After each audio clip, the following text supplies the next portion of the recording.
কেন এত কাঁদাও? আমি তো একটু ভালো থাকার জন্য তোমাকে বেছে নিয়েছিলাম। তোমাকে ভুলে যাওয়ার সাহস নেই, ধরে রাখার অধিকার নেই। তোমাকে শুধু ভালোবাসি, কারণ ভালোবাসায় অনুমতির প্রয়োজন নেই। হাজার কষ্টের মাঝেও যদি কেউ তার ভালোবাসার মানুষকে মনে রাখতে পারে, তাহলে সে মানুষটি তাকে সত্যিকার অর্থে ভালোবাসে, তাকে কখনো ভুলতে পারে না।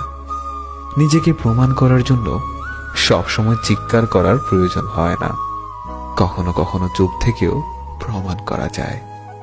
ছেড়ে দিলে যদি সে ভালো থাকে, তবে তাকে ছেড়ে দাও, কারণ ভালো রাখার নামই ভালোবাসা। যখন একা থাকার অভ্যাস হয়ে যায়, ঠিক তখনই সৃষ্টিকর্তা কিছু মানুষের সন্ধান দেন। যখন তাদেরকে নিয়ে ভালো থাকার অভ্যাস হয়ে যায়, ঠিক তখনই আবার একা হয়ে যেতে হয়।